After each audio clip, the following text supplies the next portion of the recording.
could just drop some breaking news. Nafisa Collier has her statement, and they could just slip this in, act like nothing happened, but something did happen, Greer.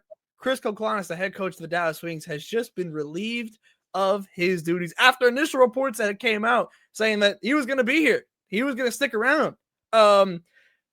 Goodness gracious, what a day this has been, Greer. I think this is the craziest day in WNBA history. We haven't even gotten to Game 5 yet. There's still there's a finals appearance on the line tonight, Greer, which we'll be live for right after. So make sure you're tapped in. This is the day. It's 100%. This is 100%. Like, my head is absolutely spinning. MLB playoff started today. Haven't heard a piece. They did? News to me. Let's look at the statement, Greer. Here from Chris Koclanes, you can find it here on the No Cap Space Twitter, so make sure you're tapped in because to catch all your breaking news. But the statement here from Kurt Miller. On behalf of the Dallas Wings, I want to thank Chris for his many and immediate contributions to this organization this past season. With new team facilities being built, a youthful roster under contract, and the rights to 2 to 3 first-round draft selections over the next 2 seasons, including a lottery pick in 2026, the Wings are well-positioned for future success. As we enter a pivotal point in our team's future, we felt a change in leadership at this time was best for our organization.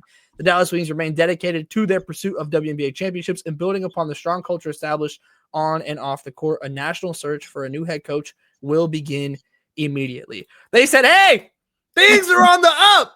Oh, leave it up for a second. But, yeah, I got you. Ooh, but there we go. Yeah. Wow. I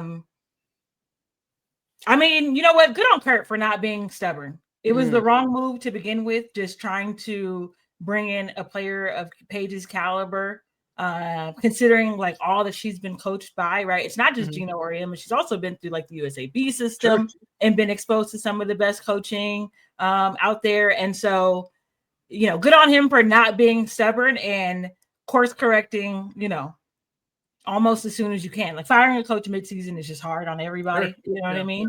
But yeah, like this is now, right? You see how players are moving, right? When we talk about player empowerment, now is not the time to play with your food if you have one of them ones. Yeah.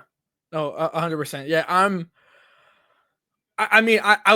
not shocked in the sense of like, I think this is the wrong decision, but I am a bit taken aback that this actually was a decision made. Just in the sense of like, I didn't think that it was going to happen. I didn't think Kurt Miller was going to kind of pull the trigger on this move. And again, even though I think it's probably the right move, ultimately, like, and we had talked about it when it was when Sandy Brondello got fired. We had discussed also the reports of Chicago and Dallas keeping their coaches, and we had talked about it there. And now it's kind of the reverse of all of our what we were saying there. But there wasn't a lot of positive to take from this season. But I could, in a way, get behind the idea of having more than 1 year to try and implement what you are trying to do. But ultimately, especially in Dallas, it didn't feel like that was really happening in a way that was something you could build a foundation off of. Like the foundation wasn't being laid. Like in Chicago, there was at least flashes of the foundation and the positivity that could come from this coaching staff. It never happened with this staff. And notably, we don't know anything about the staff here, because obviously Nola Henry has been the name that people were chanting at the games and wearing the shirts for when I was there in person. And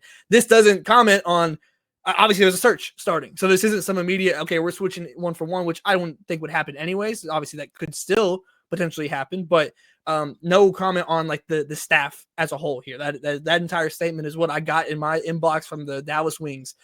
So looking ahead, I do think it's the right decision. I mean, you look at what Dejanay Carrington goes and does in Minnesota. You look at now Alyssa Smith in Dallas, or in Vegas, excuse me, and you saw what they did in Dallas, and more so what they didn't do in Dallas. And it feels like obviously they go to 2 franchises and coaches that are stamped 100%. Becky and Cheryl. I mean, it doesn't get much more stamped in the league, if it does, than those 2 at the very top, right? So obviously you're talking very different situations and franchise and coaching staff and everything. But to see what has been able to get out of those 2 players over the course of this season after those trades were made to now, and comparing that to what it was in Dallas, that to me was such a big indicator that like whatever the control that's needed from a head coach, you can be a player's coach, you can be, you know, laid back to a degree, but ultimately there has to have some level of control. And I just never felt that Chris was able to kind of gather that. And I know we had our own reporting with boots on the ground stuff, both with me and Dallas. I know there was kind of spats between players that Andrew had when it was in Las Vegas, and with DJ Carrington there when she was still on the roster. It never felt natural between like this team and like where this direction was going. And ultimately, to your point, credit to Kurt Miller for not being stubborn, because this is Kurt Miller's guy. Like this is through and through. Kurt Miller essentially gained control of the Dallas Wings. Like they gave him the keys. Power. Like pretty much, like that's what it sure feels like. Like he was given the keys and said, "Hey, fix our franchise," and he said, "I got the guy for you," and it was Chris. And ultimately, obviously, that has not panned out. This is gonna be a really interesting job because it's not in the same way as the expansion franchises, but it's also certainly not in the same way as like Seattle or New York, who are a bit more ahead in terms of. Dallas has the worst reputation of all of these organizations. 100%, and there's a lot of PR trying to be done in this statement here to be like, hey, please, hey, we got things going on here too, and like they do have the facility coming. They obviously have the draft capital they've been able to bring. Most importantly, they have Paige Bueckers, right, who is absolutely dominant in her first season. I'm very interested in what names are kind of end up being tied to this job, because again, it's just not as clear cut in terms of like where you could go. Like, you certainly could go for like an assistant, that's currently in the league now and try and do it that way. But do you maybe feel like after having a coach that hasn't been a head coach before, do you want maybe a coach with more experience, that has been a head coach before after this? Is there any names that kind of stick out to you? Like, what do you think like the archetype is here? Because again, this is compared to the other open jobs that are pretty easy to kind of, fit in a box and in a way, it doesn't really feel like that with this one. I don't know about names, but in terms of like traits or characteristics, sure, it's got to be somebody who's able to like build relationship equity quickly. Mm-hmm. Right. It's got to be somebody who, when we hear the news that so-and-so has been hired, it's got to like instantly click in our brains. Like, oh yeah. Yeah. You know what I mean? Like, sure, you've, right or wrong, already made one impression with the Koclanes hire to begin with, mm-hmm, because there were naysayers when that happened. Yeah. Lots of them. I was the chief among them. Yeah. And so it's got to make first the fan base say like, okay, we're rocking. I like mm-hmm, this. I'm mm-hmm, encouraged by this. And then obviously like the broader basketball community, look no further than this stream, this YouTube channel. Yeah. Like Dallas Wings have been the butts of many, many, many jokes. Yes, they have. They have a whole higher education. They're an accredited university. You know what I'm saying? Like, and so that hire just has to be someone where there are no question marks. Yeah. Yeah. And on personality, on game management, and on like scheme. Right. You have every one of those 3 points you need to nail. Yeah, if only they had a coach like that before. But that's, besides the point here. You mentioned the accredited university, and we have the founder here with us to wrap up our video here, to wrap up our take. Because again, we've talked about Chris plenty on here, so this is really not a surprise in terms of like, reaction. They both killed a coach. Ah, interesting. And hello, Shawnee.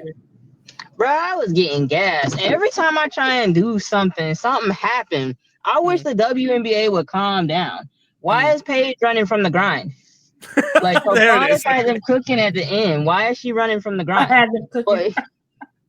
But like, no, to Greer's point, I think it starts with having a plan. And this all goes back to like 4 or 5 years ago. I asked Greg Bibb, what's the plan? Is it full youth movement? Are y'all trying to build through free agency? What's the plan? He was just like, and I was like, all right, big dog. Good talk. And we still don't really know what the plan is, because they keep having all these draft picks, but is it still Enrique's team, or are you like looking to move in a new direction? Like, you have to figure out what is the timeline, like what's the plan and what's the timeline for this plan. So like when you bring in a coach to do that, there's a clear cut, like everybody's on the same page.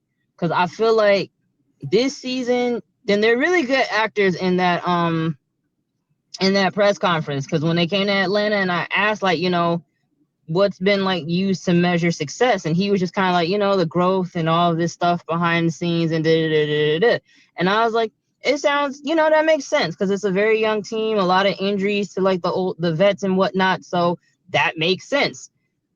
I wonder if he knew he was getting fired because he didn't like express any type of concern when he was at that press conference. So I don't know, man. Shout out to them, but like good luck to the next upcoming class of Dallas Wings University. Yeah, no, I to me, this certainly, as someone who was able to be around Dallas a decent amount over the course of this season, it's your fault. Well, maybe, but I wasn't there towards the end of the season, admittedly. Like in like the last like 10 to 15 games or so, I wasn't in those press conferences in person. But I never really got the vibe that this felt like a plan, like in the sense of like maybe not a plan, maybe that's not the right word because we're talking about the Dallas Wings here, but it felt like this wasn't an experiment. Maybe that's the better way to put it. Like this was, for better or for worse, this is what they were going to be running with in terms of having Chris Koclanes, having Paige Bueckers, and whoever else came next. And I think the biggest now question to me, obviously besides who do they go and hire, is if Enrique is on this roster next year. Because to me, this looks like a pivot and a twist. It sounded like they were going to be retaining a lot of their roster. Just in general, like kind of the dialogue and like what the vibes sounded like. We heard Kurt Miller talking about, I'm talking to Enrique, I'm talking to Paige, and like they're talking about, hey, what if we get this player, that player? Like it felt like this as a duo. You know how I always am. I don't like you being stuck in the middle, and right now you're at the bottom. So like that's to me, Enrique, it's two different timelines, and I don't like that. I don't like having two different timelines.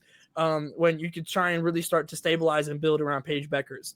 But now you have to nail this hire. You don't want to see Paige Bueckers going through just the chaos of the coaching carousel that can happen in the WNBA. You just want to get this right, obviously, but it feels incredibly important, especially when you have a player of Paige's caliber on your roster and on a rookie contract and so on and so forth. So, look, I can hop on the trade machine. Dallas fans, I got this. Don't. That's a threat. Dallas fans, that's a threat. Don't accept it. No, hold on, because I can get you a great package, great hypothetical package for Enrique. So just give me some time. I'm on my way home, and I'm on it. She's gonna trade her for Camilla, and all the Chicago fans are gonna be mad at her again. But yes, obviously, again, not an incredibly surprising firing in the sense of what we saw. But I do think in terms of what we know in relationships and whatnot, like this was not an easy firing for the Dallas Wings, and more specifically Kurt Miller, to go and execute here and make this decision. So I'm very interested in what comes next. What do they try and hire another defensive coach like with that type of mind? Because that was what was so heavily emphasized going into this season. There's a lot of question marks around the Dallas Wings, a statement that has been very true too many times.